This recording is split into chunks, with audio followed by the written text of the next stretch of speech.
is they end up sometimes getting an inferior product because you didn't do your job and make an appointment and stop their curiosity shopping with the way you use the telephone. Now, notice the next heading. What do average salespeople do when they get an incoming inquiry call? Would you make a note they give out too much information? Or they try to sell on the phone?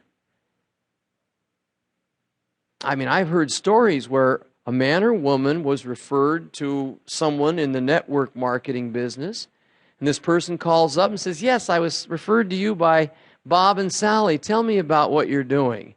And this person totally tries to overwhelm them on the telephone, and the more you sell on the phone, the more fear you create, unless you're in telephone sales, and there's just about a handful of you that are totally into 800 number selling. So we're going to try to make this real generic today.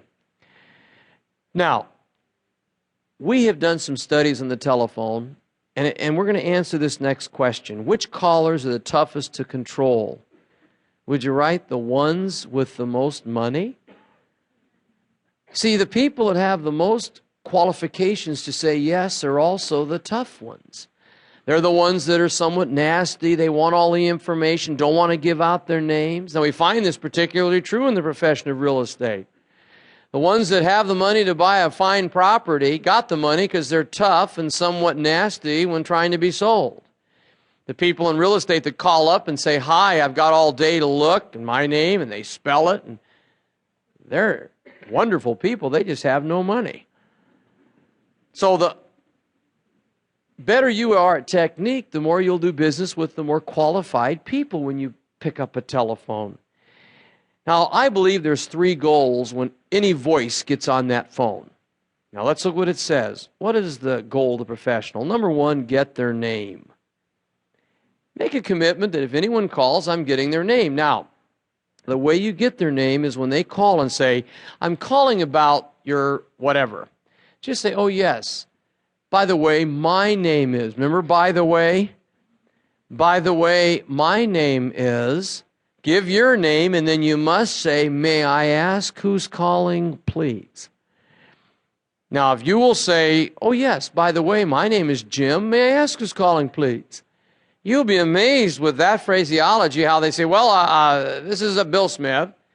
Try never to go on the first name. Use the last name. Yes, Mr. Smith. What can I tell you? All right. The second thing we move for, number 2, an appointment. All right. We got the name. My goal is to have you either come into my location or I'm going to sit down with you. You're not just getting information. Let's get an appointment. And, of course, number 3, a phone number for follow-up. Try never to talk to anyone on the phone and hang up without getting their phone number for follow-up. And I don't care what your product or service, try to file phone numbers on everyone that calls your company. They may not be interested today, but if you keep in touch with people, you'll be amazed how you can take someone who is ready in the year or two to say yes to your product by phoning them back. I also believe that anything you do in selling is like any business. You got to prepare for it. And there's 4 little things we ask people to do if they're going to answer a phone in their business. Preparation prior to answering the phone. Number 1, know all brochures and advertising. In other words, let's say your company has created a mail piece. In direct marketing today, direct selling is a tremendous, tremendous way of generating leads. If there's a mail piece, you really have to know what that mail piece says because there's a hot button why they call you. If your company puts an ad in the paper, decides to do radio or television advertising, you must really know the ad so you'll know their hot button when they call. Number 2, have paper and pen available. Don't rely on your memory when people call you. I suggest that there's a message card next to every phone so that you can quickly write the name of the person, what they're calling about, so when they walk in, you're more intelligent about it. You know, they walk in and they say, yeah, I talked to this Jim, and Jim should be able to come up and say, I bet you're, and use their name, you just studied it. Yes, what can I help you with? Well, we called about your piano. No, I'm in the piano sales. Oh, yes, we had the special. In fact, you were calling about, and da-da-da-da-da. Now you reiterate what they called on. The person right away says, you're one of the first salespeople that I've ever met that listens to me. That means you care.